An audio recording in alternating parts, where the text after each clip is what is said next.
Hello दोस्तों, मेरा नाम परम है और आपका आज के वीडियो में स्वागत है। आज हम Sandeep Garg introductory macro economics का unit number 2 money and banking को स्टार्ट करेंगे। आज के वीडियो में हम चैप्टर नंबर 5 मनी को कवर करेंगे। नेक्स्ट वीडियो में इस चैप्टर के एंड में दिए गए क्वेश्चंस को भी सॉल्व करेंगे। 2020 के स्टूडेंट्स के लिए मनी एंड बैंकिंग चैप्टर से रिलेटेड मल्टीपल चॉइस क्वेश्चंस का वीडियो मैं अलग से बहुत जल्द अपलोड करूंगा। मेरे अब तक के सभी वीडियोस के लिंक्स आपको डिस्क्रिप्शन बॉक्स में से मिल जाएंगे। Chapter number 3 national income and related aggregates की तरह चैप्टर नंबर 5 मनी भी एक टाइम पे काफ़ी बड़ा चैप्टर होता था, पर ओवर टाइम इसमें काफ़ी सारे सेक्शंस सीबीएसई ने डिलीट कर दिए हैं। अब शायद ये पूरे मैक्रो इकोनॉमिक्स कोर्स का सबसे छोटा चैप्टर होगा। सभी डिलीटेड सेक्शंस आपको इस चैप्टर के एंड में पावर बूस्टर सेक्शन में मिल जाएंगे। तो चलिए आज के वीडियो को स्टार्ट करते हैं। दोस्तों, कहते हैं necessity is mother of all inventions, यानी कि जरूरत हर आविष्कार की जननी होती है। ह्यूमन बीइंग्स एप से इवॉल्व हुए। अब जैसे जैसे ह्यूमन रेस इवॉल्व होती गई और इंसानों ने एक दूसरे के साथ पीसफुली जीना सीख लिया, तो धीरे धीरे डिफरेंट ऑक्यूपेशंस डेवलप होना स्टार्ट हो गई। सबसे पहले इंसान ने एग्रीकल्चर करना सीखा, इसीलिए प्रिमिटिव सोसाइटीज़ एग्रीकल्चरल सोसाइटीज़ होती थी जो 100% नेचर पे डिपेंड होती थी।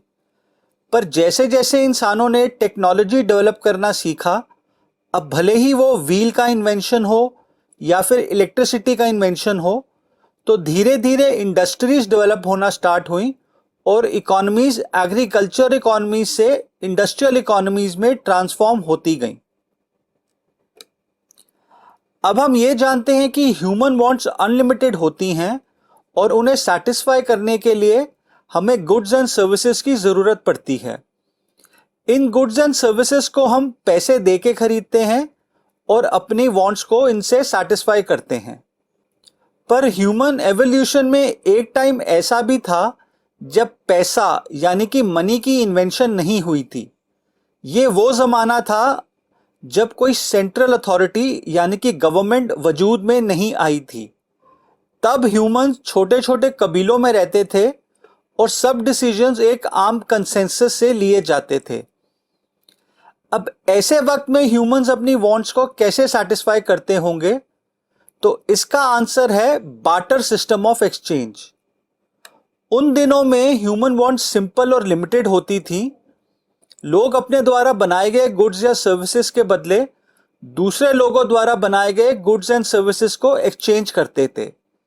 ऐसे सिस्टम को हम बार्टर सिस्टम ऑफ एक्सचेंज कहते हैं। Barter exchange refers to exchange of goods for goods. अब ऐसी इकोनॉमी जहां पे सिर्फ गुड्स और सर्विसेज के बदले में गुड्स एंड सर्विसेज ही मिलती हैं और जहां पे पैसों का कोई रोल नहीं होता है, उसे हम बार्टर इकोनॉमी या फिर C2C इकोनॉमी यानी कि कमोडिटी टू कमोडिटी इकोनॉमी कहते हैं। An economy where there is direct barter of goods and services is called a barter economy और C2C economy where C stands for commodity। Barter system of exchange को हम एक example से समझते हैं। Let's say एक किसान गेहूं यानी कि वीट उगाता है। अब बार्टर इकोनॉमी में वो इस गेहूं को खुद कंज्यूम करेगा, पर खाने के अलावा उसकी कुछ और ज़रूरतें भी होंगी। फॉर एग्जाम्पल, उसे कपड़ों की ज़रूरत होगी, तो अब वो किसी ऐसे वीवर यानी कि बुनकर को ढूंढेगा जिसे गेहूं की जरूरत हो। उसे वो अपने द्वारा उगाया गेहूं देगा और उसके बदले उसके द्वारा बनाया गया कपड़ा एक्सचेंज करेगा। इसी तरह अगर इस फार्मर को अपने लिए कुछ और गुड्स की आवश्यकता हो, जैसे शूज, मिल्क, खेती करने का कोई औजार, खेती करने के लिए कोई जानवर इत्यादि, तो वो उस आइटम के प्रोड्यूसर को ढूंढेगा जिसे गेहूं की रिक्वायरमेंट होगी और उससे अपनी आइटम को एक्सचेंज करेगा। ऐसे एक्सचेंज को हम बार्टर सिस्टम ऑफ एक्सचेंज कहते हैं।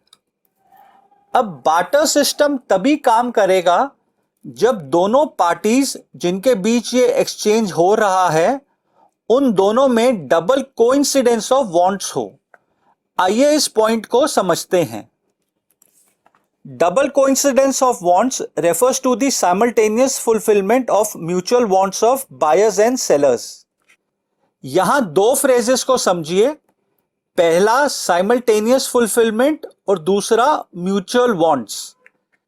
यानी कि दो पार्टीज तभी एक दूसरे से बार्टर एक्सचेंज करेंगी जब उन दोनों के पास ऐसे गुड्स एंड सर्विसेज हों जो उन दोनों की वांट्स को सेटिस्फाई करते हैं। ऐसे गुड्स और सर्विसेज जब वो एक दूसरे से एक्सचेंज करेंगे तो उन दोनों पार्टीज की वांट्स की एक साथ फुलफिलमेंट यानी कि साइमल्टेनियस फुलफिलमेंट होगी। अब हमारे फार्मर और वीवर वाले एग्जाम्पल में फार्मर और वीवर तभी एक दूसरे से बार्टर एक्सचेंज करेंगे जब फार्मर को कपड़ा चाहिए हो और वीवर को गेहूं। अगर इस एग्जाम्पल में वीवर को गेहूं की रिक्वायरमेंट नहीं हो या फिर फार्मर को कपड़े की रिक्वायरमेंट नहीं होगी तो फिर वो एक दूसरे से ये बार्टर एक्सचेंज नहीं करेंगे। इसीलिए हम ये कह सकते हैं कि barter exchange can work only when there exists double coincidence of wants. यानी कि पार्टी ए के पास वो गुड्स या सर्विसेज हो जो पार्टी बी को चाहिए और पार्टी बी के पास वो गुड्स एंड सर्विसेज हो जो पार्टी ए को चाहिए। अब ये सब एक विलेज इकोनॉमी में तो पॉसिबल है जहां लोगों की लिमिटेड रिक्वायरमेंट्स होती हैं, पर जैसे जैसे एक इकोनॉमी इंडस्ट्रियलाइज होती है वैसे वैसे वो कई तरह के गुड्स एंड सर्विसेज प्रोड्यूस करती है। अब ऐसी इकोनॉमी में barter system of exchange possible नहीं होगा। फॉर एग्जाम्पल हमारे किसान वाले एग्जाम्पल में इस पर्टिकुलर किसान को गेहूं के अलावा कहीं और गुड्स एंड सर्विसेज की भी रिक्वायरमेंट होगी। अब बार्टर सिस्टम में इसे सबसे पहले तो इन गुड्स एंड सर्विसेज के प्रोड्यूसर्स को ढूंढना होगा और फिर उनमें से सिर्फ उन्हीं प्रोड्यूसर्स के साथ बार्टर एक्सचेंज करना पड़ेगा जिन्हें उसके द्वारा प्रोड्यूस्ड गेहूं की रिक्वायरमेंट होगी। अब ये सब करने से इस किसान की ट्रेडिंग कॉस्ट्स बहुत ज्यादा हो जाएंगी। ट्रेडिंग कॉस्ट का मतलब होता है बार्टर सिस्टम को करने में होने वाली कॉस्ट्स। अब क्योंकि बार्टर सिस्टम में मनी इन्वॉल्व नहीं होता है इसलिए हम इन कॉस्ट्स को time and energy spend in doing barter system में मेजर कर सकते हैं। यानी कि एक बार्टर सिस्टम ऑफ एक्सचेंज को पूरा करने में कितने मैन आवर्स यूज होते हैं और क्या उसकी अपॉर्चुनिटी कॉस्ट हो सकती है, उन्हें हम ट्रेडिंग कॉस्ट्स कह सकते हैं। अब इस ट्रेडिंग कॉस्ट के दो कंपोनेंट्स होते हैं, पहला सर्च कॉस्ट और दूसरा डिस यूटिलिटी ऑफ वेटिंग। अब सर्च कॉस्ट का मतलब होता है cost of searching suitable persons to exchange goods. यानी कि ऐसा व्यक्ति जो आपसे आपका गुड लेने में इंटरेस्टेड हो और उसके गुड को आप भी लेने में इंटरेस्टेड हो, ऐसे व्यक्ति को ढूंढने में जो कॉस्ट इन्वॉल्व होती है उसे हम सर्च कॉस्ट कहते हैं। फॉर एग्जाम्पल अगर किसान को कपड़े की रिक्वायरमेंट है तो हो सकता है उसे 5-6 वीवर्स के पास जाना पड़े, क्योंकि ये ज़रूरी नहीं है कि हर एक वीवर को भी उसके द्वारा प्रोड्यूस्ड गेहूं की रिक्वायरमेंट हो।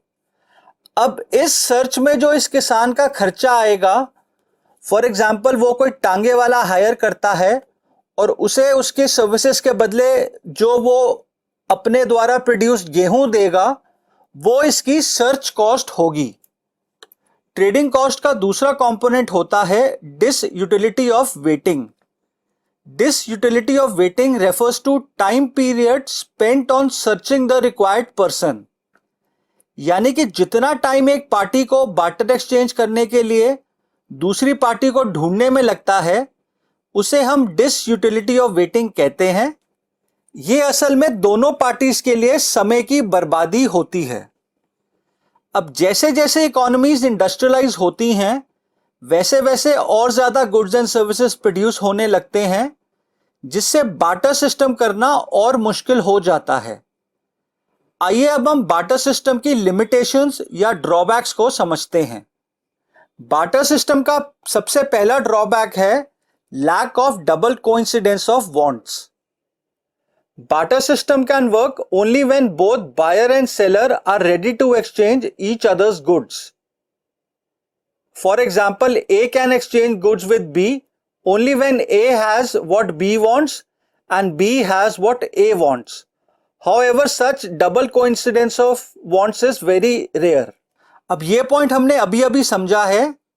बाटर सिस्टम एक सिंपल विलेज लेवल की इकॉनमी में तो पॉसिबल है जहां लोगों की लिमिटेड वांट्स होती हैं, पर यह एक कॉम्प्लेक्स मॉडर्न इंडस्ट्रियल इकॉनमी में पॉसिबल नहीं है जहां लोग प्रोड्यूस तो सिर्फ एक या दो आइटम्स करते हैं पर उनकी वांट्स अनलिमिटेड होती हैं।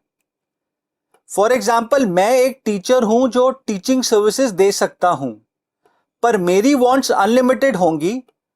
अब जब तक मैं इन अनलिमिटेड वांट्स को सेटिस्फाई करने के लिए ऐसे प्रोड्यूसर्स ना ढूंढ लूं जिन्हें मेरी टीचिंग सर्विसेज भी चाहिए हों, तब तक मैं बाटर सिस्टम ऑफ एक्सचेंज नहीं कर पाऊंगा।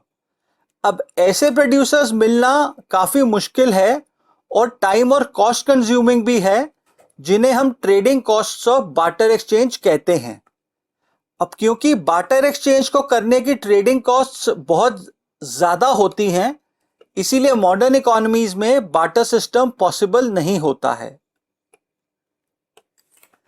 बाटर सिस्टम का दूसरा ड्रॉबैक है lack of common measure of value.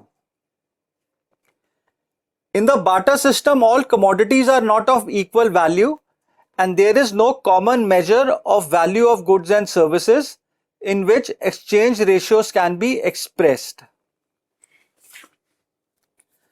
अब एक इकॉनमी में हजारों गुड्स एंड सर्विसेज प्रोड्यूस होते हैं जिन्हें मेजर करने के अलग अलग तरीके होते हैं। फॉर एग्जाम्पल, गेहूं, राइस, चीनी जैसी आइटम्स को हम किलोग्राम में मेजर करते हैं। इसी तरह कपड़े को हम मीटर्स में मेजर करते हैं। लिक्विड आइटम्स जैसे मिल्क को लीटर्स में मेजर करते हैं। बुक्स, मोबाइल्स इत्यादि को नंबर्स में मेजर करते हैं, वगैरह वगैरह। अब बाटर सिस्टम में एक गुड को दूसरे गुड के बदले एक्सचेंज करने का कोई कॉमन यूनिट ऑफ वैल्यू नहीं होता है। फॉर एग्जाम्पल, हमारे किसान वीवर वाले एग्जाम्पल में लेट्स से किसान कहे कि वो 1 किलोग्राम गेहूं के बदले 10 मीटर कपड़ा एक्सचेंज करेगा, पर अगर उसे वीवर बोले कि वो 1 किलोग्राम गेहूं के बदले सिर्फ 5 मीटर कपड़ा ही देगा, या फिर कोई दूसरा वीवर उसे बोले कि वो 1 किलोग्राम के बदले सिर्फ 4 मीटर कपड़ा ही देगा। अब क्योंकि ये सभी barter exchanges person to person होती हैं जो एक दूसरे की बार्गेनिंग स्किल्स और रिक्वायरमेंट्स के ऊपर डिपेंड करती हैं, तो ऐसे केसेस में कोई कॉमन यूनिट ऑफ मेजरमेंट निकालना पॉसिबल नहीं होता है। ऐसे एक्सचेंज में नॉर्मली एक पार्टी सफर ही करती है।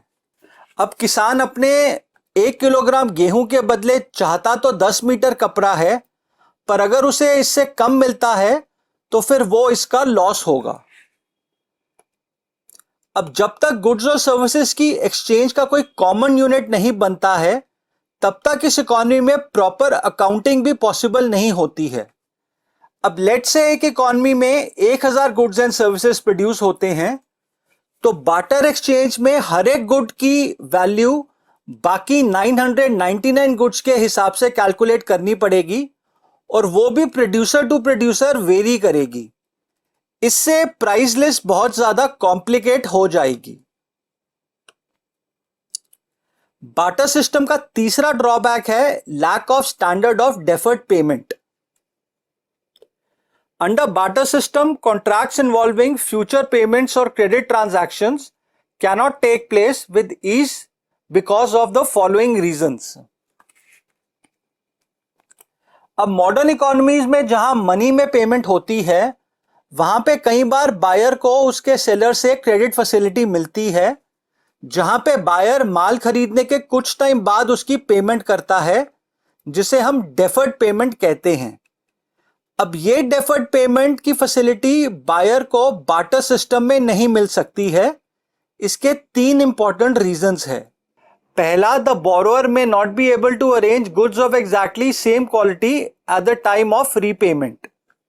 यानी कि हो सकता है बायर ने जो गुड्स प्रॉमिस किए हों रीपेमेंट के रूप में देने के लिए, वो या तो सेम गुड वापस ना कर पाए या फिर उसकी एग्जैक्ट सेम क्वालिटी वापस ना कर पाए जो उसने सेलर को प्रॉमिस किया था। For example let's say farmer ने वीवर से 100 मीटर कपड़ा लिया उधार पे और उससे प्रॉमिस किया कि इसके बदले वो उसे 20 किलो बासमती राइस देगा 3 महीने के बाद। अब हो सकता है 3 महीनों के बाद जब इस फार्मर की रीपेमेंट करने की बारी आए तो उसकी फसल खराब हो जाए, जिससे वो बासमती राइस की जगह कोई और हल्की क्वालिटी का राइस वीवर को दे दे या फिर राइस के बदले कोई और कमोडिटी वीवर को पकड़ा दे। दूसरा रीजन है that there may be conflicts regarding which specific commodity is to be used for repayment. अब यह भी डिसएग्रीमेंट हो सकता है कि रीपेमेंट के लिए कौन सा गुड सेलर को एग्रीएबल हो। अब लेट से वीवर को 10 किलो गेहूं की जरूरत है और वो फार्मर के पास जाके कहता है कि वो इसके बदले 1 महीने के बाद उसे 5 मीटर कपड़ा बना के देगा। अब हो सकता है कि फार्मर को कपड़े की इमीडिएट जरूरत हो और 1 महीने बाद उसे कपड़े की जरूरत नहीं पड़े, तो इस केस में भी ये बार्टर एक्सचेंज नहीं होगा। तीसरा रीजन है the commodity to be repaid may lose और gain its value at the time of repayment. अब यह भी हो सकता है कि जिस गुड से बोरोवर को रीपेमेंट करनी हो उसकी वैल्यू रीपेमेंट के टाइम पे या तो बढ़ जाए या घट जाए, जिससे इस ट्रांजैक्शन पे असर पड़े। फॉर एग्जाम्पल लेट से फार्मर के घर में शादी है और उसे कपड़े की जरूरत है अपने घर वालों के लिए नई ड्रेसेस सिलवाने के लिए, तो वो वीवर से एग्रीमेंट करता है कि 6 महीने बाद जब उसकी फसल तैयार होगी तो वो उससे 50 मीटर कपड़े के बदले 25 किलो गेहूं देगा। अब 6 महीने बाद इस किसान की फसल तैयार हो जाती है, पर इसके राज्य के दूसरे हिस्से में फ्लड आ जाते हैं, जिससे दूसरे किसानों की फसल खराब हो जाती है, जिससे इस राज्य में अनाज की कमी हो जाती है। अब इस किसान की जो फसल है उसकी कीमत रातों रात डबल हो जाती है। अब जब इस किसान की रीपेमेंट की बारी आती है तो अगर यह किसान वीवर को एग्रीमेंट के हिसाब से 25 किलो गेहूं देता है तो इसे अब नुकसान होगा, क्योंकि उसकी गेहूं की वैल्यू आज की डेट में डबल हो चुकी है। इन्हीं 3 कारणों से हम ये कह सकते हैं कि बार्टर सिस्टम में डेफर्ड पेमेंट का कोई फिक्स स्टैंडर्ड नहीं होता है, जिससे क्रेडिट ट्रांजैक्शंस करना मुश्किल होता है।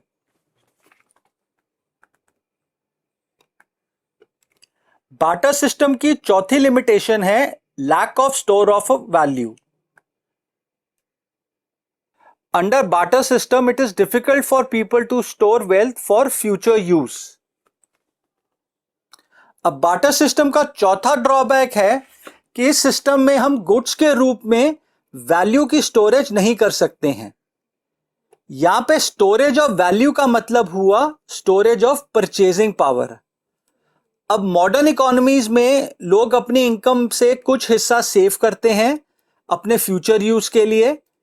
ये सेविंग्स पैसे यानी कि मनी के रूप में होती है। अब लेट से एक व्यक्ति 1 साल में अपनी इनकम में से 10,000 रुपए सेव करता है उसे फ्यूचर में यूज करने के लिए, तो 10 साल के बाद भी वो ये 10,000 रुपए ऐसे के ऐसे ही रहेंगे, वो इन्हें कभी भी यूज कर सकता है। अब यही लॉजिक हम बार्टर सिस्टम में लगाएं, जहां पे एक व्यक्ति सेव तो करना चाहता है पर वो ये सेविंग सिर्फ गुड्स के रूप में ही कर सकता है, क्योंकि बार्टर सिस्टम में मनी तो होता ही नहीं है। अब इस व्यक्ति को गुड्स के रूप में सेविंग करने में ये 2 प्रॉब्लम्स आ सकती हैं। Most of the goods like wheat, rice, vegetables, etc. do not possess durability. That is, their quality deteriorates with passage of time.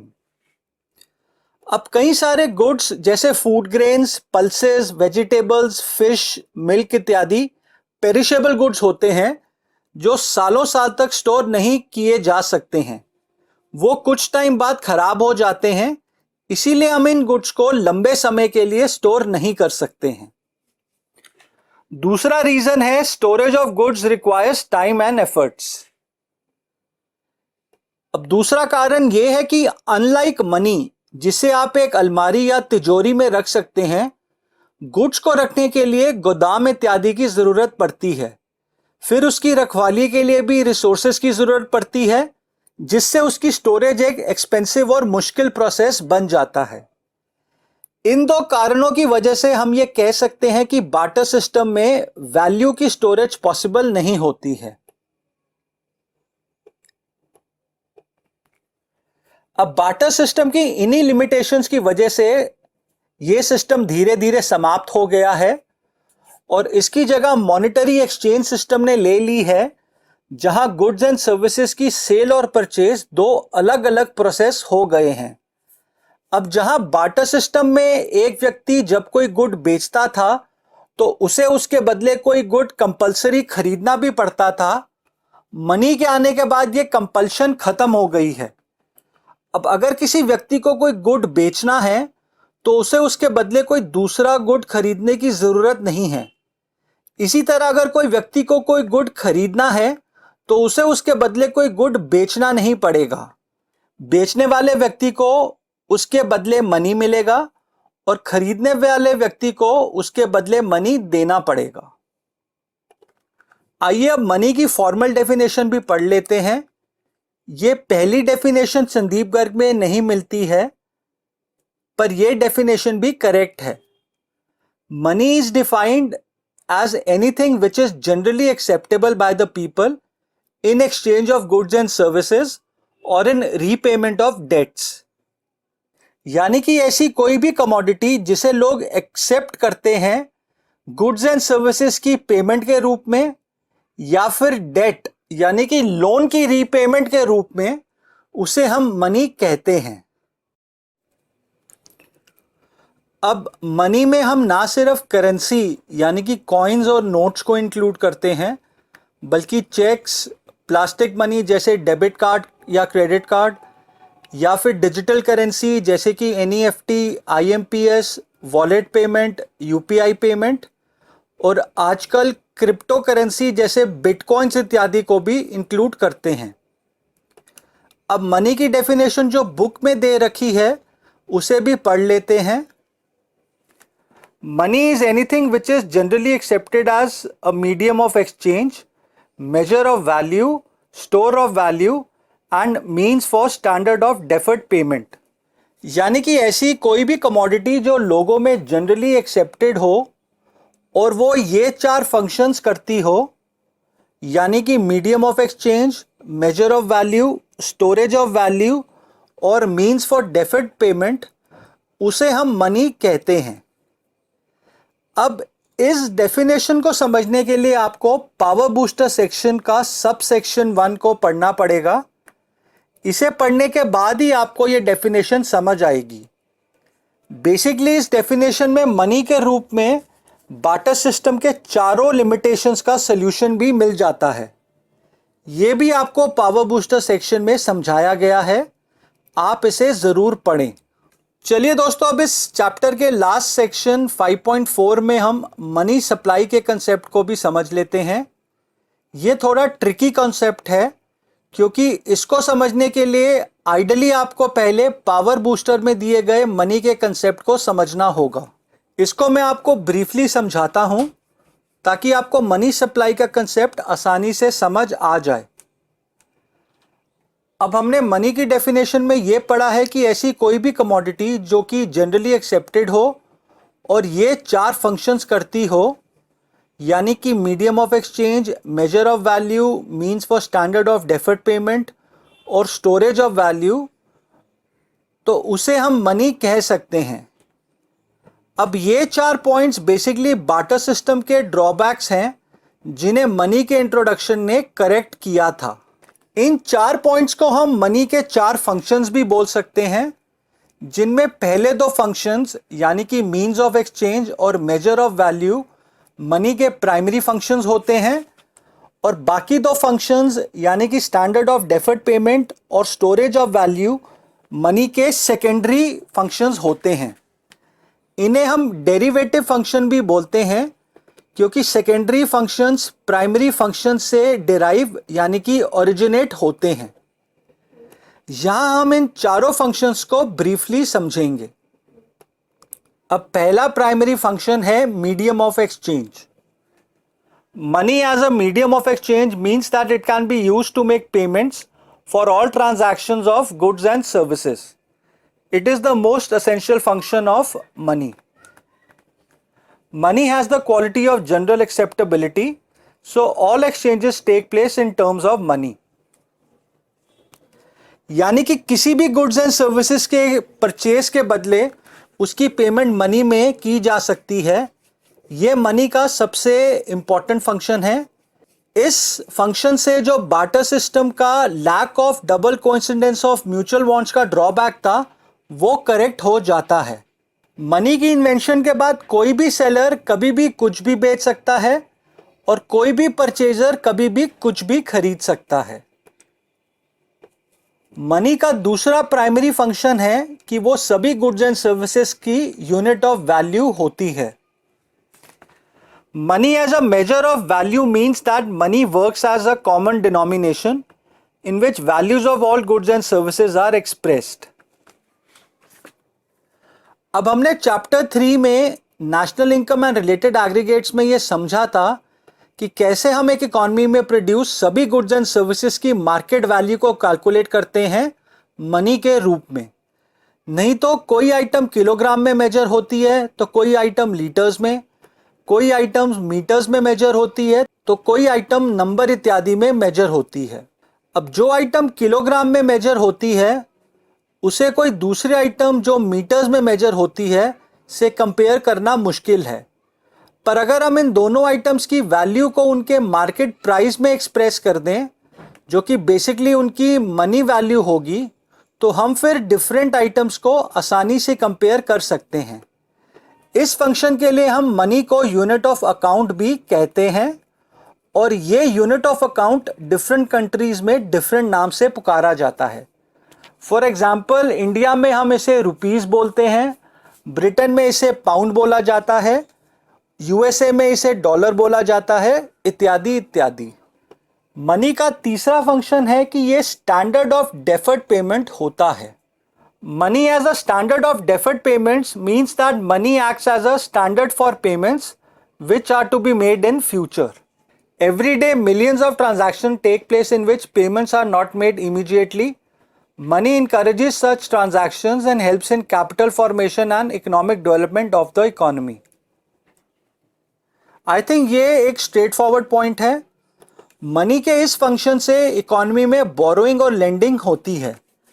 अब लेट से आपको मार्केट में आया लेटेस्ट आईफोन खरीदना है जो 1 लाख रुपए का है, पर आपके पास इतने पैसे नहीं हैं, तो आपके पास बेस्ट ऑप्शन है कि आप ये फ़ोन EMIs पे ले लें और हर महीने इसकी EMI बैंक को देते जाएं।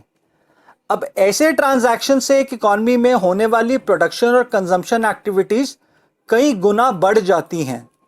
अब जहां पहले आईफोन को अफोर्ड करने वाले सिर्फ रिच पॉपुलेशन थी, अब एक एवरेज मिडिल क्लास का बंदा भी इसे खरीद सकता है।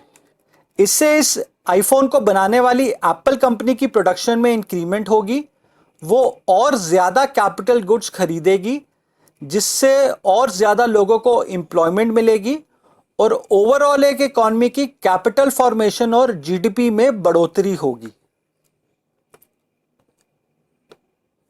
मनी का चौथा फंक्शन है कि वो वैल्यू को स्टोर करता है। Money as a store of value means that money can be used to transfer purchasing power from present to future. अब जहां बार्टर सिस्टम में गुड्स को फ्यूचर यूज के लिए स्टोर करना मुश्किल था, वहीं मनी को स्टोर करना बहुत आसान होता है। फॉर एग्जाम्पल इंडिया में मनी 1 रुपये से लेकर 2000 रुपये की डिनोमिनेशन में आता है, जिसे स्टोर करने के लिए बहुत ज़्यादा स्पेस की ज़रूरत नहीं होती है। इसे सेव करने से इंडिविजुअल अपना फ्यूचर भी सिक्योर कर सकता है और कोई अनप्रिडिक्टेबल इमरजेंसी को भी फेस कर सकता है। अब यहाँ हमने मनी के बेसिक फंक्शंस को समझ लिया है। मनी सप्लाई को समझने के लिए हम मनी को लिक्विडिटी और स्कोप के बेसिस पे भी समझेंगे, पर इससे पहले हम मनी के डिफरेंट टाइप्स को ब्रीफली सबसेक्शन 2 में समझते हैं। ये मनी सप्लाई और हाई पावर्ड मनी के कंसेप्ट को समझने के लिए ज़रूरी है। अब जब से मनी इन्वेंट हुआ है, यानी कि जब इंसानों ने सोचा कि गुड्स के बदले गुड्स की जगह कोई ऐसी कमोडिटी ली या दी जाए जिसे कॉमन भाषा में मनी कहा जाता है, इसने कई प्रकार के शेप्स और साइजेस लिए हैं। अब बार्टर सिस्टम के बाद आया ज़माना मेटालिक मनी का, जहाँ पे प्रेशियस मेटल्स जैसे गोल्ड, सिल्वर, कॉपर के कॉइन्स बनते थे और उन्हें मनी के रूप में गुड्स और सर्विसेज की सेल और परचेज के बदले लिया और दिया जाता था। ये मनी 19th सेंचुरी तक यूज में आती थी, यानी कि मात्र 200 साल पहले तक करेंसी मेटल्स के रूप में होती थी। ये मेटालिक करेंसी आज भी प्रेवलेंट है कॉइन्स के रूप में, जो प्रेशियस मेटल जैसे गोल्ड, सिल्वर के नहीं बल्कि कॉपर और निकल मेटल के बनते हैं। अब मेटालिक करेंसी के बाद ज़माना आया पेपर मनी का, जिसे उस देश की गवर्नमेंट बैक करती है और उसकी गारंटी देती है। इसमें शामिल होते हैं सभी प्रकार के करेंसी नोट्स, जैसे इंडिया में 1 रुपये से लेकर 2000 रुपये तक के करेंसी नोट्स होते हैं, जिसकी गारंटी सेंट्रल गवर्नमेंट लेती है और ये गारंटी हर नोट पे प्रिंट भी की जाती है। अब जैसे जैसे बैंक्स बनना शुरू हुए और लोग अपना पैसा बैंक्स में रखने लगे, तो अगली टाइप का मनी हुआ क्रेडिट मनी या बैंक मनी। ये बेसिकली बैंक में करंट या सेविंग अकाउंट में रखा पैसा होता है, जिसे हम चेक के द्वारा बैंक से कभी भी विड्रॉ कर सकते हैं। अब यहाँ आप एक बात को समझें, अब चेक पेपर मनी तो नहीं होता है। आप चेक को लेके किसी दुकान से गुड्स एंड सर्विसेज नहीं खरीद सकते हैं, जो आप करेंसी नोट से कर सकते हैं, पर आप इस चेक से बैंक में रखे अपने पैसे को विड्रॉ कर सकते हैं। इसीलिए हम ये कहते हैं कि क्रेडिट मनी जैसे चेक्स इत्यादि is not money but it performs the same functions as money. अब यहाँ हम क्रेडिट मनी को थोड़ा और डिटेल में समझते हैं। अब हमने पढ़ा है कि क्रेडिट मनी बेसिकली बैंक में रखा पैसा होता है, इसलिए हम इसे बैंक मनी भी कहते हैं। अब हम बैंक में 2 प्रकार से मनी को रख सकते हैं।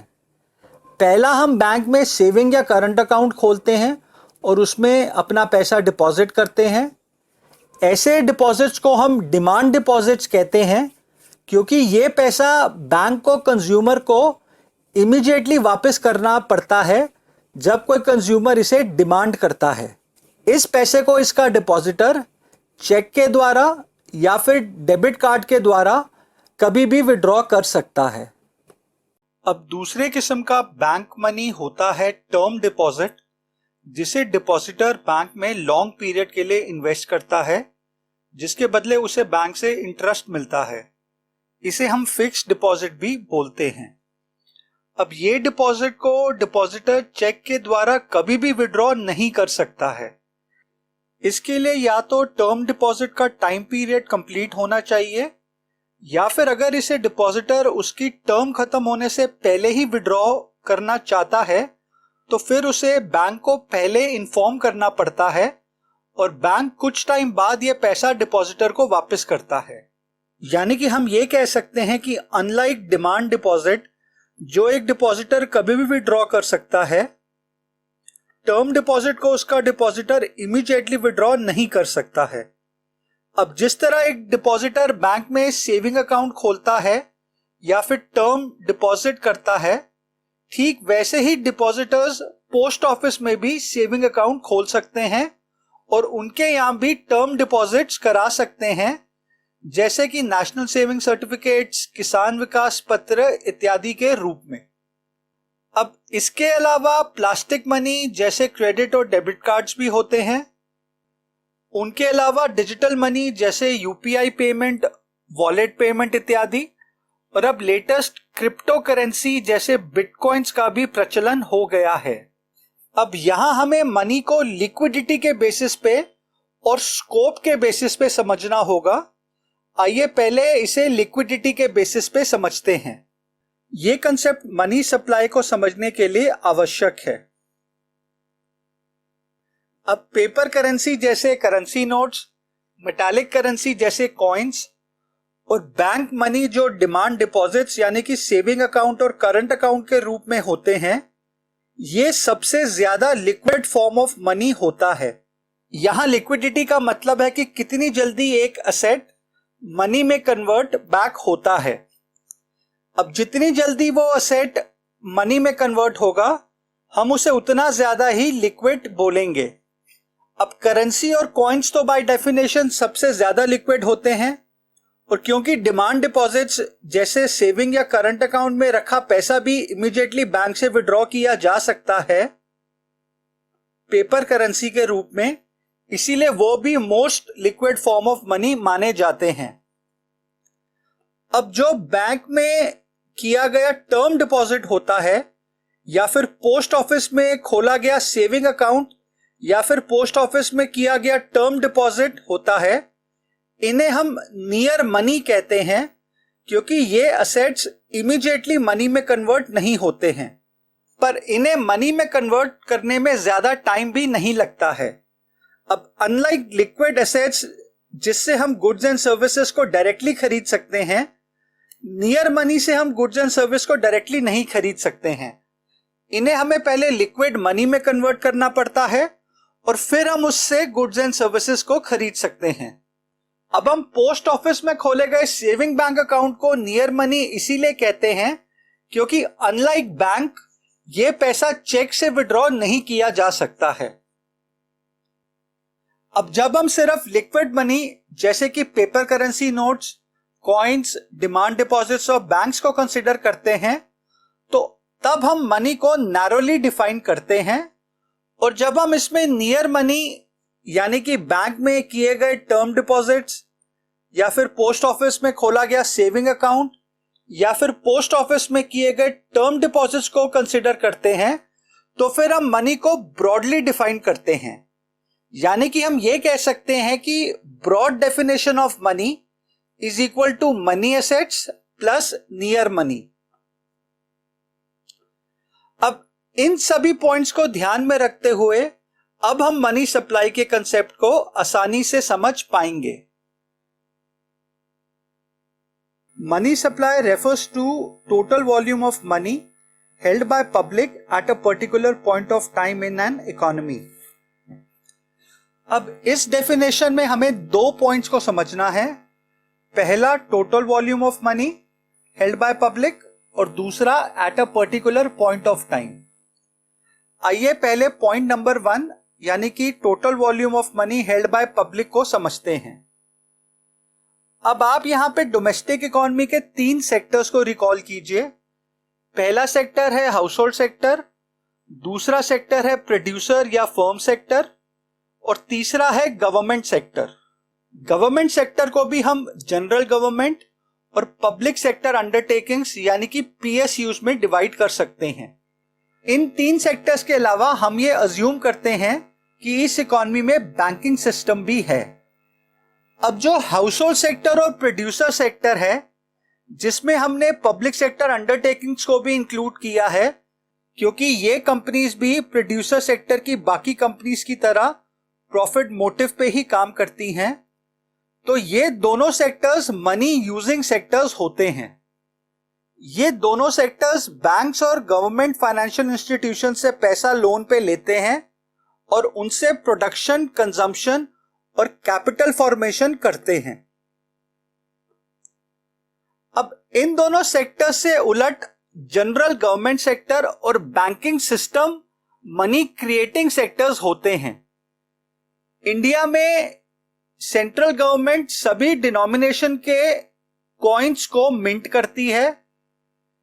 इंडिया का जो सेंट्रल बैंक है, जिसे हम रिजर्व बैंक ऑफ इंडिया कहते हैं, वो सभी डिनोमिनेशंस की पेपर करेंसी को प्रिंट करता है, और जो इंडिया के कमर्शियल बैंकिंग सिस्टम है, इस इकॉनमी में मनी या फिर क्रेडिट को जनरेट करता है।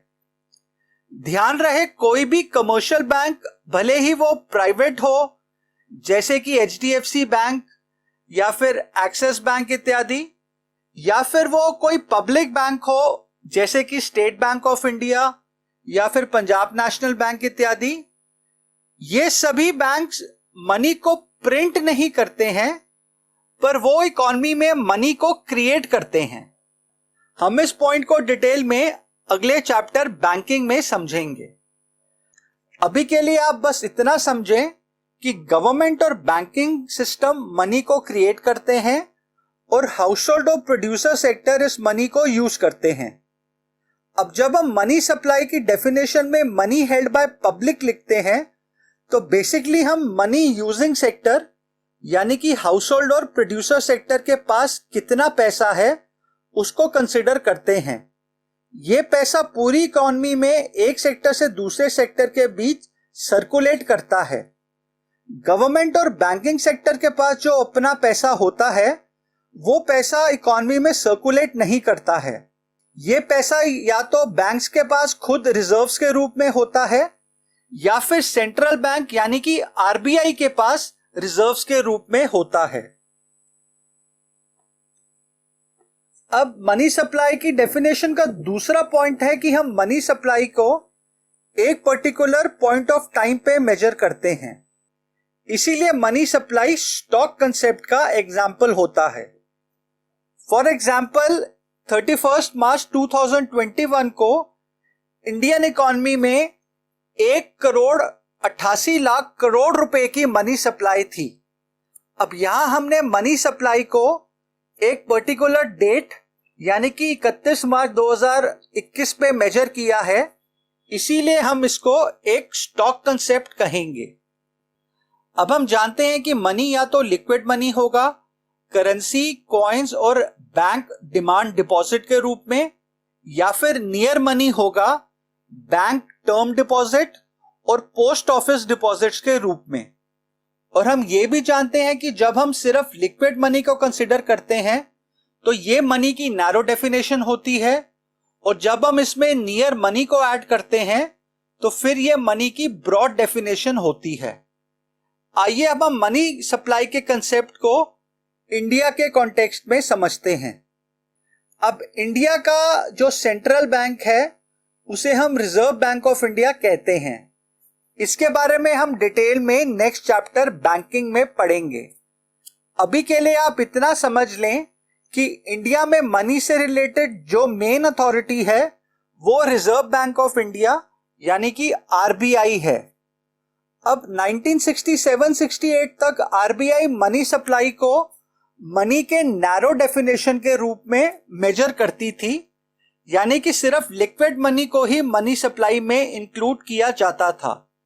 पर 1977 onwards reserve bank of India ने नैरो के साथ मनी की ब्रॉड डेफिनेशन को भी इंक्लूड किया है।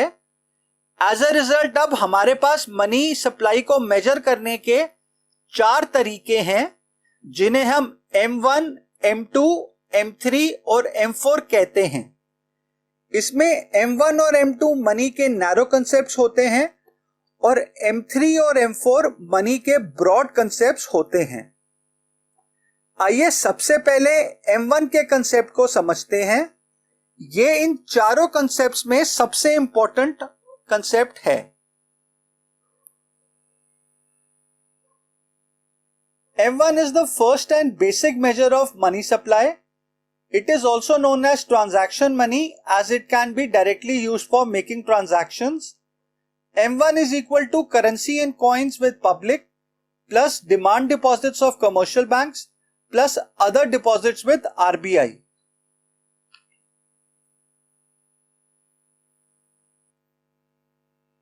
अब M1 मनी सप्लाई की सबसे नैरो डेफिनेशन को रिप्रेजेंट करता है, क्योंकि ये सिर्फ पब्लिक के पास जो लिक्विड मनी है उसका सम टोटल होता है। इसे हम ट्रांजैक्शन मनी भी कहते हैं, क्योंकि ये मनी गुड्स और सर्विसेज की ट्रांजैक्शन यानी कि सेल और परचेज के बदले में डायरेक्टली लिया और दिया जाता है। यानी कि M1 के जो कंपोनेंट्स होते हैं वो बहुत आसानी से मनी के सबसे इंपॉर्टेंट फंक्शन यानी कि मीडियम ऑफ एक्सचेंज को पूरा करते हैं। अब M1 के 3 कंपोनेंट्स होते हैं। सबसे पहला currency and coins held by public, दूसरा net demand deposits with commercial banks और तीसरा अदर डिपॉजिट्स विद आरबीआई। आइए इन तीनों पॉइंट्स को डिटेल में समझते हैं। अब M1 का पहला कंपोनेंट है currency and coins held by public, या फिर पब्लिक के पास कितनी कैश है उसका sum total. It consists of paper notes and coins held by the public. Remember, any currency held with government and banks is not to be included. अब इस component में जितने भी कॉइन्स की डिनोमिनेशंस हैं, चाहे वो 1 रुपए का सिक्का हो या फिर 2, 5, 10 या 20 रुपए तक का सिक्का हो, या फिर जितनी भी पेपर करेंसी है, चाहे वो 1 रुपए का नोट हो या फिर 2000 रुपए तक का नोट हो, ये सब कॉइन्स एंड करेंसी जो हाउस होल्ड और प्रोड्यूसर सेक्टर के पास होती है, उसे हम coins and currency held by public कहते हैं। इसे हम लीगल टेंडर मनी भी कहते हैं, क्योंकि इसे लोन की रीपेमेंट के बदले में लेने से कोई भी क्रेडिटर इनकार नहीं कर सकता और ना ही कोई गुड्स एंड सर्विसेज का सेलर इनकार कर सकता है। अब लीगल टेंडर मनी का दूसरा नाम होता है fiat money. Fiat money is defined as the money which is under the fiat or order from the government to act as money. That is, under law it must be accepted for all debts. यानी कि वो money जिसे government की fiat यानी कि order से money माना जाता है, उसे हम फिएट मनी कहते हैं। इसे कोई भी क्रेडिटर लोन की रीपेमेंट के बदले लेने से इनकार नहीं कर सकता है। आई होप आपको M1 का पहला component currency and coins with public का कंसेप्ट समझ आ गया होगा। अब M1 का दूसरा कंसेप्ट होता है demand deposits of commercial banks. It refers to demand deposits of the public with the commercial banks. Demand deposits are the deposits which can be encashed by issuing checks at any time by the account holder. A demand deposit is treated as equal to currency held as it is readily accepted as a means of payment. Demand deposits is equal to saving account deposits plus current account deposits. अब M1 का दूसरा component होता है net demand deposits with commercial banks. यहां commercial banks का मतलब है वो बैंक्स जो प्रॉफिट मोटिव से लोगों से पैसा अपने यहां डिपॉजिट करवाते हैं और उसे फिर आगे लोन पे देते हैं। ये बैंक पब्लिक सेक्टर में हो सकते हैं, जैसे कि state bank of India, Punjab national bank, Indian bank इत्यादि, जिनके ओनर्स गवर्नमेंट होती है, या फिर ये बैंक्स प्राइवेट सेक्टर में भी हो सकते हैं, जैसे कि HDFC bank, Axis bank, Yes bank इत्यादि, जिनके major share holders private entities होती हैं। अब हम जानते हैं कि पब्लिक बैंक्स में या तो डिमांड डिपॉजिट करती है सेविंग अकाउंट और करंट अकाउंट के रूप में, या फिर टर्म डिपॉजिट करती है फिक्स्ड डिपॉजिट्स के रूप में। और हम ये भी जानते हैं कि डिमांड डिपॉजिट्स को उनका डिपॉजिटर कभी भी चेक द्वारा विड्रॉ कर सकता है। हम M1 में सिर्फ डिमांड डिपॉजिट को ही शामिल करते हैं, क्योंकि यह भी लिक्विड मनी ही होता है। अब यहां आप एक बात का ध्यान दें कि हमने यहां पर नेट डिमांड डिपॉजिट लिखा है। अब यह क्या होता है इसे समझें।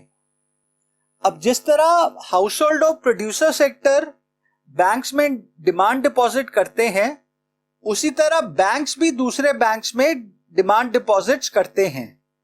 अब हम M1 में इस इंटर बैंक डिपॉजिट को कंसिडर नहीं करते हैं, क्योंकि हम मनी सप्लाई में सिर्फ और सिर्फ मनी यूजिंग सेक्टर को कंसिडर करते हैं, ना कि मनी क्रिएटिंग सेक्टर को। मनी क्रिएटिंग सेक्टर को हम हाई पावर्ड मनी, जो कि M0 से इंडिकेट होता है, उसमें शामिल करते हैं। इसका कंसेप्ट हम थोड़ी देर में समझेंगे। यानी कि हम कुछ ये कह सकते हैं कि M1 में हम सिर्फ पब्लिक द्वारा कमर्शियल बैंक्स में किया डिमांड डिपॉजिट को ही शामिल करते हैं। अब M1 का तीसरा कंपोनेंट होता है other deposits with RBI। It includes deposits held by the RBI on behalf of foreign banks and governments, public financial institutions, world bank, IMF, etc., However, it does not include deposits of the Indian Bank and commercial banks with RBI. It must be noted that other deposits with RBI constitute a very small proportion of M1. Therefore, they do not have any significant role to play in the monetary policy formation. अब reserve bank of India के पास कुछ deposits दूसरे देशों के bank या उनकी governments के हो सकते हैं। इनके अलावा पब्लिक फाइनेंशियल इंस्टीट्यूशंस जैसे कि नाबार्ड या फिर मल्टीलैटरल ऑर्गेनाइजेशंस जैसे IMF और वर्ल्ड बैंक के भी हो सकते हैं। अब नॉर्मली M1 का ये तीसरा कंपोनेंट बहुत ही छोटा सा हिस्सा होता है जिसे पॉलिसी मेकर्स देश की मॉनेटरी पॉलिसी को बनाते वक्त कंसिडर नहीं करते हैं। अगेन ध्यान रहे, इंडियन गवर्नमेंट या फिर इंडियन कमर्शियल बैंक्स के जो डिपॉजिट्स RBI के पास होते हैं वो यहाँ पे शामिल नहीं किए जाते हैं क्योंकि ये मनी क्रिएटिंग सेक्टर के डिपॉजिट होते हैं, ना कि मनी यूजिंग सेक्टर के। अब क्योंकि ये other deposits with RBI money supply का बहुत ही नेग्लिजिबल हिस्सा होता है, इसीलिए हम मोटा मोटा मनी सप्लाई में उसके पहले दो कंपोनेंट्स को ही कंसिडर करते हैं, यानी कि पब्लिक के पास कितना कैश है और दूसरा पब्लिक का कितना पैसा बैंक में डिपॉजिट है सेविंग और करंट अकाउंट में, जिसे वो जब चाहे चेक से या फिर डेबिट कार्ड से विड्रॉ कर सकते हैं। अब M1 मनी सप्लाई का सबसे कॉमनली यूज मेजर है क्योंकि इसके कंपोनेंट सबसे लिक्विड होते हैं। हम कॉमन भाषा में जब भी मनी सप्लाई बोलते हैं तो वो M1 ही होता है। एग्जाम में भी अगर आपको मनी सप्लाई को डिफाइन करने को बोला जाए तो आप उसे M1 के पॉइंट ऑफ व्यू से ही डिफाइन करेंगे, जब तक कि आपको स्पेसिफिकली M2, M3 या M4 के बारे में ना पूछा जाए। अब जब हम M1 में पब्लिक द्वारा पोस्ट ऑफिसेज में खोले गए सेविंग अकाउंट डिपॉजिट्स को ऐड करते हैं तो हमें M2 का फिगर मिलता है। अब सवाल ये उठता है कि जिस तरह हम M1 में कमर्शियल बैंक्स में पब्लिक द्वारा करंट और सेविंग अकाउंट डिपॉजिट को इंक्लूड करते हैं, तो हम M1 में ही पब्लिक द्वारा पोस्ट ऑफिस में सेविंग अकाउंट डिपॉजिट को इंक्लूड क्यों नहीं करते हैं? तो इसका आंसर ये है कि post office saving account deposits cheque से विड्रॉ नहीं किए जा सकते हैं, इसीलिए वो कमर्शियल बैंक्स के सेविंग अकाउंट डिपॉजिट की तरह हाईली लिक्विड नहीं होते हैं, इसीलिए हम उन्हें M1 में इंक्लूड नहीं करते हैं। इसके लिए हमने M2 की अलग से कैटेगरी बनाई है। अब हमने M1 में पब्लिक द्वारा कमर्शियल बैंक में नेट डिमांड डिपॉजिट को इंक्लूड किया था, जिसे वो कभी भी चेक द्वारा विड्रॉ कर सकते हैं। अब अगर हम M1 में पब्लिक द्वारा किए गए नेट टर्म डिपॉजिट को भी शामिल कर लें तो हमें M3 की डेफिनेशन मिलेगी। अगेन यहाँ पे वो टर्म डिपॉजिट्स जो एक बैंक दूसरे बैंक में करता है उसे इंक्लूड नहीं करते हैं, इसीलिए हम यहाँ पे नेट टर्म या टाइम डिपॉजिट लिखते हैं। अब M3 में हम पब्लिक द्वारा अपने पास रखे कॉइन्स और करेंसी और उनके द्वारा बैंक में डिमांड और टर्म डिपॉजिट दोनों को शामिल करते हैं, इसीलिए हम M3 को बेस्ट इंडिकेटर मानते हैं aggregate monetary resources of society का, यानी कि एक सोसाइटी में कितने ज़्यादा मॉनेटरी रिसोर्सेज हैं उसका बेस्ट इंडिकेटर M3 माना जाता है। और फाइनली जब हम M3 में पोस्ट ऑफिसेज में हुए total deposits excluding national saving certificate को ऐड करते हैं तो हमें M4 मनी सप्लाई का फिगर मिलता है। M4 मनी सप्लाई का ब्रॉडेस्ट मेजर होता है क्योंकि इसमें सब कुछ शामिल होता है। अब एक सवाल ये उठता है कि ये नेशनल सेविंग सर्टिफिकेट्स यानी कि NSC क्या होते हैं और हम इन्हें क्यों नहीं M4 में इंक्लूड करते हैं? अब national saving certificates fixed investment scheme होती है जिसे कोई भी individual Indian resident citizen post office से खरीद सकता है और उस पे उसे 7% का फिक्स्ड एनुअल इंटरेस्ट मिलता है। ये 7% आज की डेट का इंटरेस्ट है जो government time to time fix करती है। अब unlike term deposits with banks, जैसे कि फिक्स्ड डिपॉजिट इत्यादि, जिसे उसका इन्वेस्टर बैंक को नोटिस देके शॉर्ट पीरियड में मनी के रूप में विड्रॉ कर सकता है, और वो पैसा या तो बैंक उस इन्वेस्टर को कैश के रूप में देती है या फिर उसके सेविंग या करंट अकाउंट में जमा कर देती है। दोनों ही केसेस में ये मनी M1 का हिस्सा बन जाता है। पर नेशनल सेविंग सर्टिफिकेट में ये प्रीमेच्योर विड्रॉल पॉसिबल नहीं होता है, यानी कि इसमें जो पैसा इन्वेस्ट किया जाता है वो पैसा जब तक ये नेशनल सेविंग सर्टिफिकेट्स मैच्योर नहीं हो जाते हैं तब तक वापस मनी सप्लाई की सर्कुलेशन में नहीं आ सकता है। इसीलिए हम नेशनल सेविंग सर्टिफिकेट्स में इन्वेस्ट किए गए पैसे को मनी सप्लाई में इंक्लूड नहीं करते हैं। तो दोस्तों, इसी के साथ हमने मनी सप्लाई के चारों मेजर्स यानी कि M1, M2, M3 और M4 को कवर कर लिया है। इन चारों एग्रीगेट्स में M1 और M2 मनी सप्लाई को नैरोली रिप्रेजेंट करते हैं क्योंकि इनके कंपोनेंट्स हाईली लिक्विड होते हैं। इसके उलट M3 और M4 एग्रीगेट्स मनी सप्लाई को ब्रॉडली रिप्रेजेंट करते हैं और इनमें लेस लिक्विड एसेट्स भी इंक्लूड होते हैं। ध्यान रहे, चारों एग्रीगेट्स में M1 सबसे ज्यादा लिक्विड होता है और M4 सबसे कम लिक्विड होता है। आइए इन चारों कॉन्सेप्ट्स को एक एग्जाम्पल से समझते हैं। यहां हमें दिए गए फिगर्स में से M1, M2, M3 और M4 को कैलकुलेट करना है। अब जब हम पहले तीन आइटम्स को ऐड करते हैं तो हमें M1 का फिगर मिलता है, क्योंकि हम जानते हैं कि M1 is equal to currency with public plus demand deposits with banks plus other deposits with RBI। अब M1 के फिगर में जब हम item number 6 post office saving bank deposits को ऐड करेंगे तो हमें M2 का फिगर मिल जाएगा, और जब हम M1 में item number 5 time deposit with banks को ऐड करेंगे तो हमें M3 का फिगर मिल जाएगा। और फाइनली जब हम इस M3 में item number 4 total deposit with post office को ऐड करेंगे तो हमें M4 का फिगर मिल जाएगा।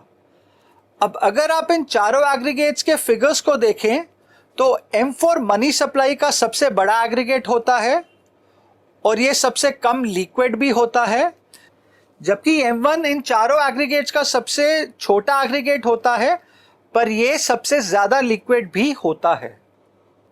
दोस्तों, हमने मनी सप्लाई में मनी यूजिंग सेक्टर को कंसिडर किया था। इसमें हम मनी प्रोड्यूसिंग सेक्टर यानी कि गवर्नमेंट और बैंक्स, अब भले ही वो सेंट्रल बैंक हो यानी कि RBI या फिर कमर्शियल बैंक्स हो, उन्हें कंसिडर नहीं करते हैं। अब ये दोनों सेक्टर्स जो मनी प्रोड्यूस करते हैं उसे हम हाई पावर्ड मनी कहते हैं। ये इस चैप्टर का लास्ट टॉपिक है। अब दोस्तों, हाई पावर्ड मनी के कंसेप्ट को समझने के लिए आप पहले ये बेसिक चीज समझें। मनी जो कि एक कमोडिटी है, इसे हर कंट्री की गवर्नमेंट उस कंट्री के सेंट्रल बैंक के थ्रू मैन्युफैक्चर करती है। फॉर एग्जाम्पल, इंडिया में हमारी करेंसी है रुपीज। अब ये रुपीज कॉइन्स में भी बनते हैं और पेपर नोट्स में भी। अब ये मनी यानी कि रुपीस इंडियन गवर्नमेंट हमारे देश के सेंट्रल बैंक जो कि RBI है उसके थ्रू प्रिंट करती है। यहां आप एक बात को समझें, हर कंट्री का एक सेंट्रल बैंक होता है जो उस देश की बैंकिंग सिस्टम को कंट्रोल करता है। अब इंडिया का सेंट्रल बैंक है RBI, जो इंडिया की पूरी बैंकिंग और मॉनेटरी सिस्टम को कंट्रोल और रेगुलेट करता है। अब हमारे देश में जितने भी कॉइन्स आते हैं 1 रुपए से लेके 20 रुपए तक के, उसे गवर्नमेंट ऑफ इंडिया अपनी फाइनेंस मिनिस्ट्री के थ्रू मिंट करती है, और जितने भी पेपर नोट्स आते हैं उसे reserve bank of India print करता है। अब ये मनी जो गवर्नमेंट और रिजर्व बैंक प्रोड्यूस करता है उसे हम हाई पावर्ड मनी कहते हैं और इसे हम M0 से डिनोट करते हैं। संदीप गर्ग में इसे कैपिटल अल्फाबेट H से डिनोट किया गया है। हम हाई पावर्ड मनी को मॉनेटरी बेस या फिर बेस मनी भी कहते हैं। इसे ऐसा क्यों कहते हैं, आप ध्यान से समझें। अब मैथमेटिकली M0 M1 से पहले आता है, यानी कि हाई पावर्ड मनी जिसे हम M0 से डिनोट करते हैं पहले प्रोड्यूस होता है और फिर उससे मनी सप्लाई जिसे हम M1 से डिनोट करते हैं जनरेट होता है। अब इस पॉइंट को समझना ज़रूरी है। हमने यहाँ ये कहा है कि M1 यानी कि मनी सप्लाई या फिर वो पैसा जो मनी स्पेंडिंग सेक्टर जो कि हाउस होल्ड और प्रोड्यूसिंग सेक्टर होते हैं उन दोनों के पास होता है, ये पैसा हाई पावर्ड मनी यानी कि M0 से जनरेट होता है। अब यहाँ ध्यान दें, मैंने कहा है कि मनी सप्लाई यानी कि M1 M0 यानी कि हाई पावर्ड मनी से जनरेट होती है। मैंने ये नहीं कहा है कि money supply high powered money का पार्ट यानी कि हिस्सा होती है।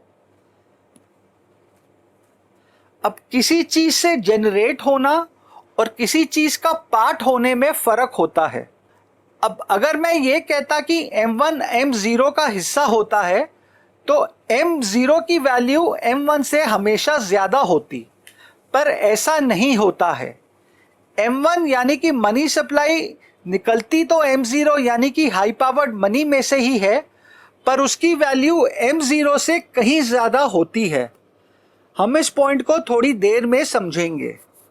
अभी के लिए बस आप इतना समझ लें कि जो पैसा गवर्नमेंट और RBI यानी कि सेंट्रल बैंक प्रोड्यूस करता है उसे हम हाई पावर्ड मनी कहते हैं और इस हाई पावर्ड मनी में से मनी सप्लाई यानी कि M1 जनरेट होती है।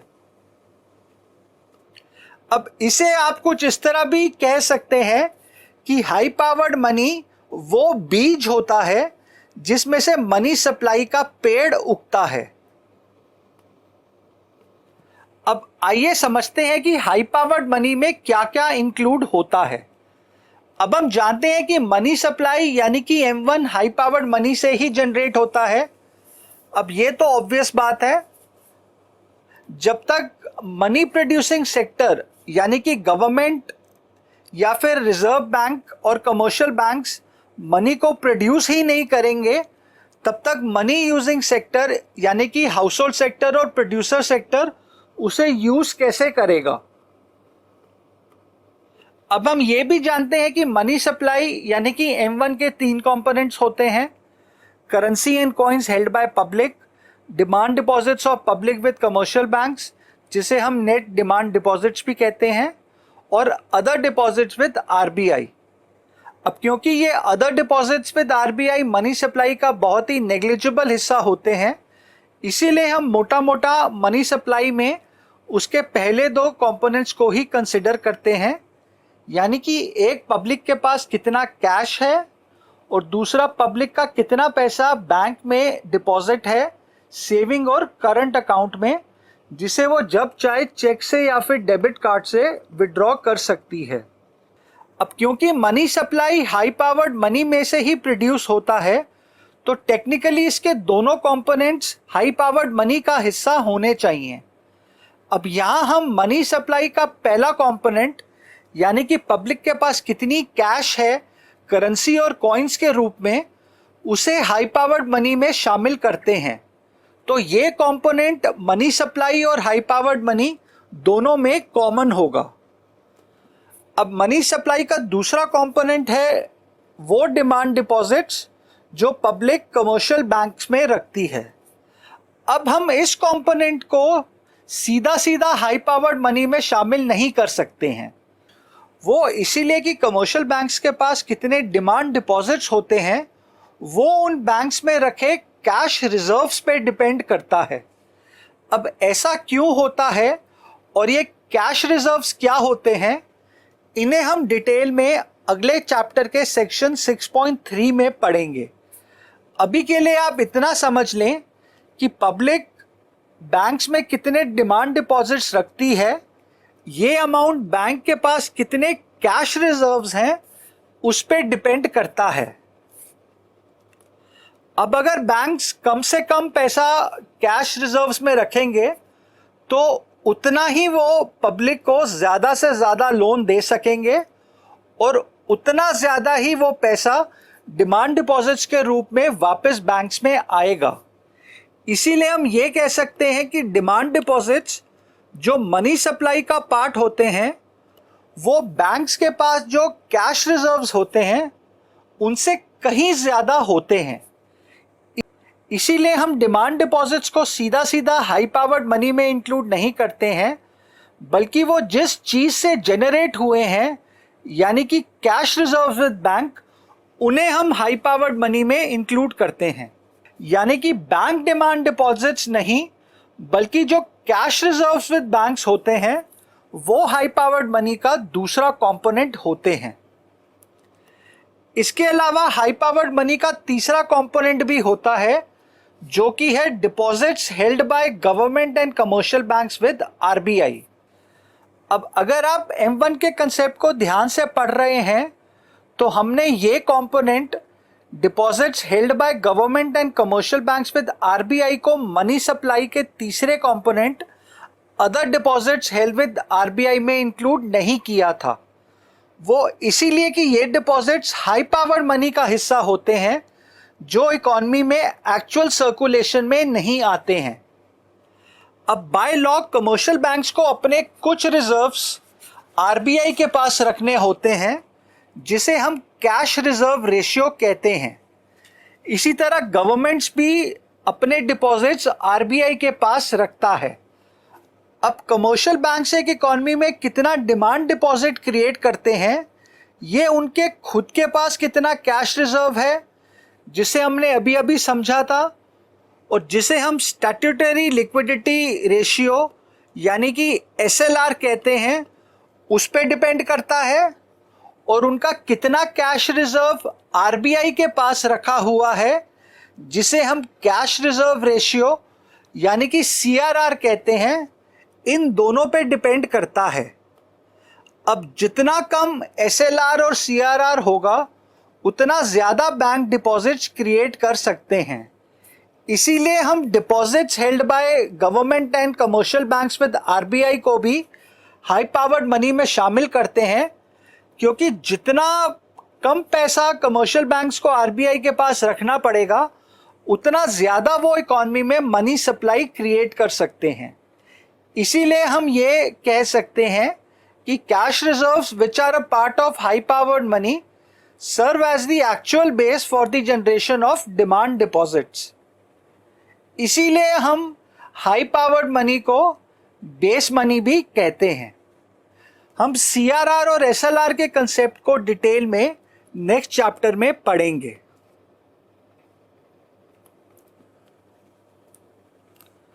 अब हम हाई पावर्ड मनी और मनी सप्लाई के रिलेशनशिप को इस डायग्राम से भी रिप्रेजेंट कर सकते हैं। ये डायग्राम संदीप गर्ग में तो नहीं दिया गया है, पर ये आपको एनसीईआरटी में मिल जाएगा। इस डायग्राम से हमें ये पता चलता है कि टोटल मनी सप्लाई यानी कि M1 हाई पावर्ड मनी यानी कि M0 के मल्टीपल्स में जनरेट होती है। अब इस डायग्राम में पब्लिक के पास जो कैश यानी कि नोट्स और कॉइन्स होते हैं वो हाई पावर्ड मनी और मनी सप्लाई में सेम ही होते हैं, पर जहां cash reserves high powered money का कंपोनेंट होता है वहीं पे कमर्शियल बैंक्स द्वारा created deposits total money supply का हिस्सा होते हैं जो रिजर्व से कहीं ज़्यादा होते हैं। वो इसीलिए क्योंकि अपने कैश रिजर्व्स के बेसिस पे ही बैंक क्रेडिट यानी कि मनी डिमांड डिपॉजिट्स के रूप में क्रिएट करते हैं। ये कंसेप्ट हम डिटेल में नेक्स्ट चैप्टर के सेक्शन 6.3 में स्टडी करेंगे। आई होप आपको ये पॉइंट्स और डायग्राम समझ आ गया होगा। अब यहाँ फाइनली मैं आपको मनी मल्टीप्लायर का कंसेप्ट भी समझा देता हूँ। ये भी आपको संदीप गर्ग में नहीं मिलेगा। अब टोटल मनी सप्लाई और हाई पावर्ड मनी के रेशियो को हम मनी मल्टीप्लायर कहते हैं।